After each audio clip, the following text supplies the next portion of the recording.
Good morning. Standard 5 पाठ 9। जब सूरज ने निकलने से इनकार किया। ये हमारा पाठ है। ये हमारा दूसरा कहानी है। जब सूरज ने निकलने से इनकार किया, ये हमारा नागालैंड की एक लोक कथा है। ये लोक कथा पे आधारित है, जिसके लेखक हैं केवल गोस्वामी जी। केवल गोस्वामी जी इसके लेखक हैं। इस लोक कथा के, नागालैंड के लोक कथा है। इससे मिलने वाली शिक्षा, हमेशा अपने से बड़े बुजुर्ग कहते हैं कि जब भी हम कुछ बोलें, सोच समझकर बोलना चाहिए।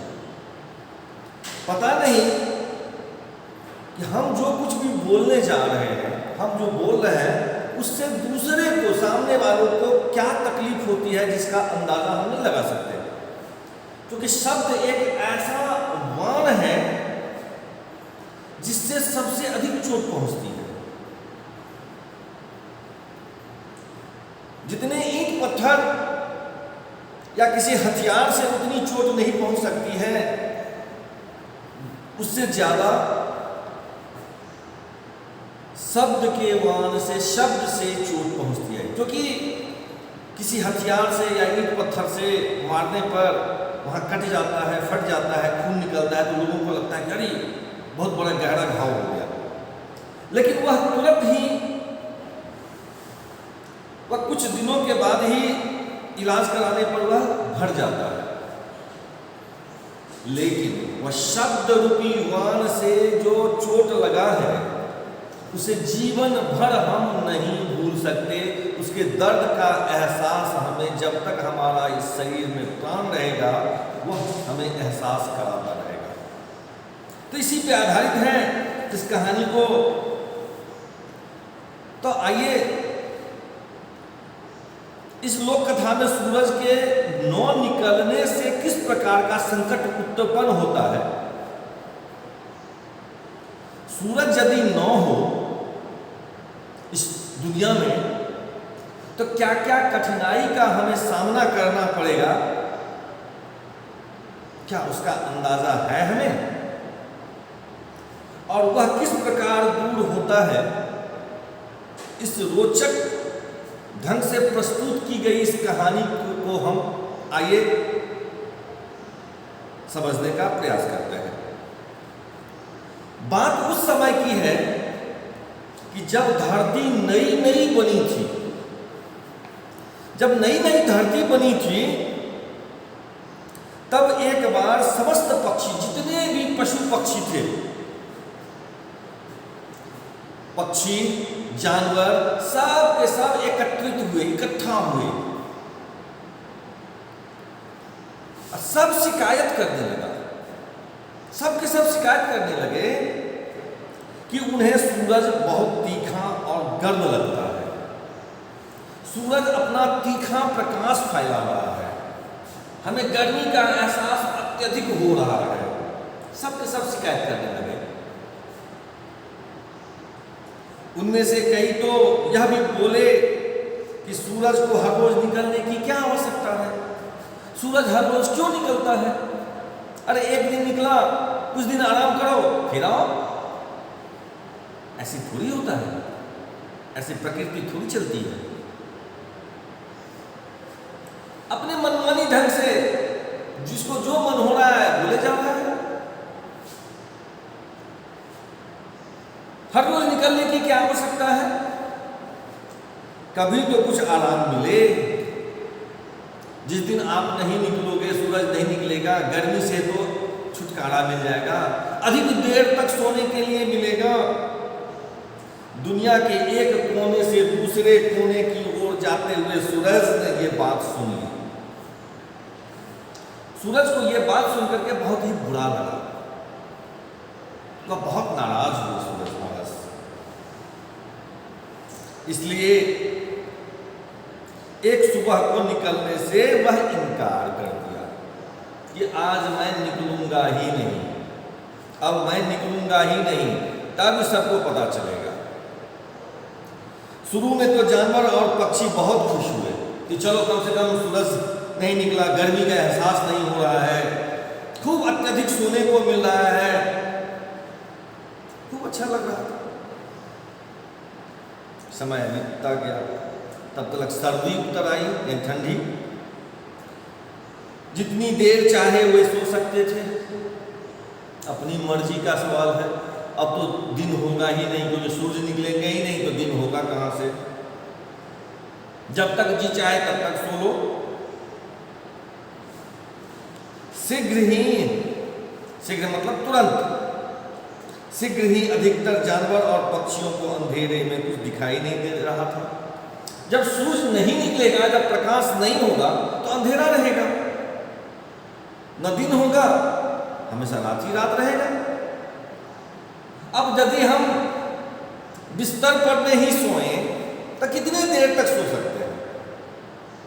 24 घंटा तो नहीं सो सकते हैं।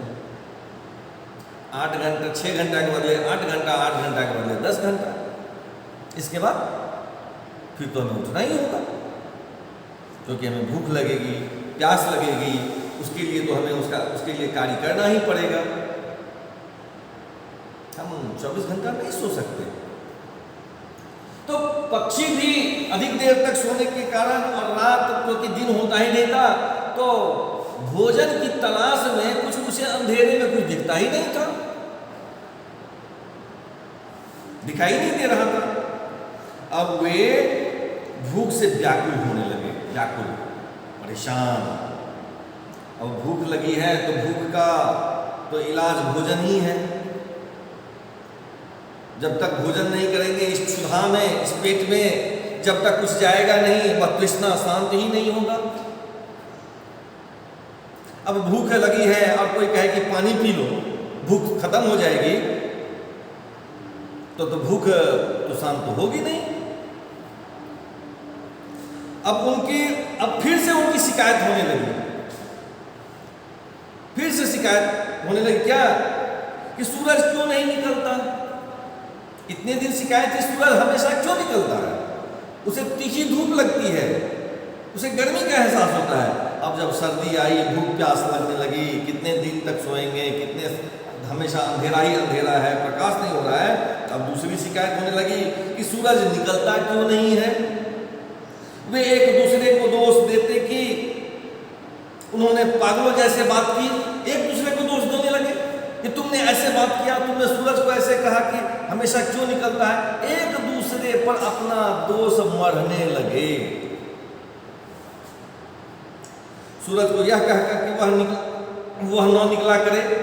आखिर में वे मिल बैठे, सब के सब आपस में मिल बैठे और फैसला किया कि मिन्नत करने के लिए सूरज के पास एक प्रतिनिधि मंडल भेजा जाए। मिन्नत का मतलब होता है प्रार्थना, कि सूर्य महाराज से प्रार्थना करने के लिए प्रतिनिधि मंडल, यानी काम करने के लिए नियुक्त किया जाए किसी को। जैसे हम लोग का प्रतिनिधि क्या कौन है? हम जनता हैं। भारत देश इतना बड़ा है, तो MP जो दिल्ली की सरकार में हमारी बात को, हमारी असुविधा को उठाएगा, उसके लिए हम नेता नियुक्त करते हैं, जिसे हम वोट देते हैं, और वह जो जीत जाता है वह हमारा प्रतिनिधि हुआ। हमारी बात को सुनने के लिए, हमारी बात तकलीफ को जान के वह वहाँ पर सरकार के सामने रहता है। दूसरा है राज्य सरकार, जो इलेक्शन होता है उसमें से हम किसी को चुनते हैं, जो राज्य सरकार में मंत्री बनता है या विधायक होता है, जो हमारी बात, जो हमारी तकलीफ है उसे वहाँ रखता है। प्रतिनिधि मुखिया होता है इलेक्शन में, उसे हम जिताते हैं, वो हमारा प्रतिनिधि हुआ।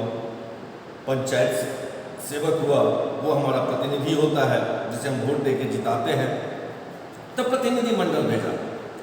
पक्षियों और जानवरों की एक छोटी सी टोली सूरज के पास गई। कुछ पक्षी और कुछ जानवर मिलकर के नियुक्त किया गया। अब बोला गया कि आप लोग हमारी परेशानी को सूरज तक उन्हें मिन्नत करें, प्रार्थना करें, जो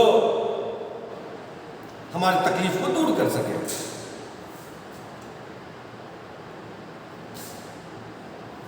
छोटी सी सूरज का पक्षी जानवर को छोटी सी टोली सूरज के पास गई और उससे अनुरोध किया, विनती किया कि वह फिर से निकलना शुरू कर दें। अनुरोध करने लगा, विनती किया कि वह फिर से निकले, लेकिन सूरज तो क्रोध में था। लेकिन सूरज तो क्रोध में था, जिसके कारण से